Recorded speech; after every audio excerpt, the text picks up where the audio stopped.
is facing the most dangerous decade since the end of World War II. The man who started the conflict in Ukraine was speaking to the annual Valdai Forum. Putin has threatened Ukraine with nuclear attack, but he's accusing the West of nuclear blackmail with no grounds.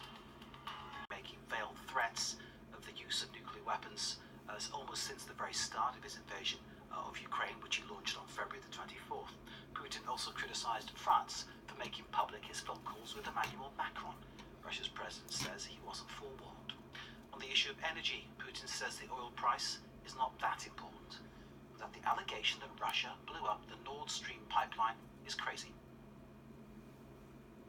Россия не бросает вызов.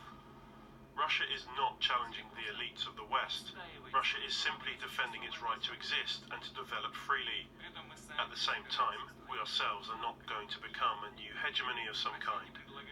Russia is not proposing to replace unipolarity with bipolarity, tripolarity, domination of the West with domination of the East, the North and the South. This would inevitably lead to a new deadlock. Correspondent there, Kedevan. Very good evening to you as ever. It's usual to hear this narrative from Putin, isn't it, about him painting Russia as the victim, trying to defend itself. I'm wondering how Washington is digesting his words.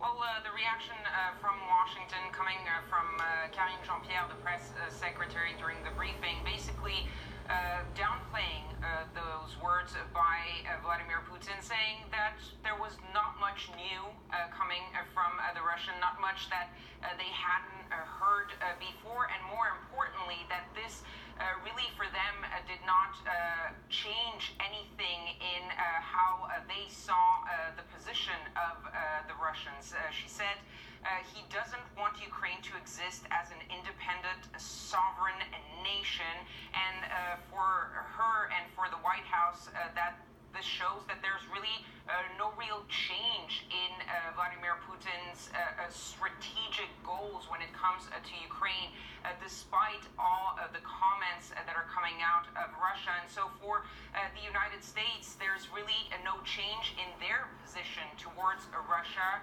This was repeated both by Karine Jean-Pierre and by John Kirby from the National Security Council, both saying that the U.S. was steadfast in continuing to support Ukraine.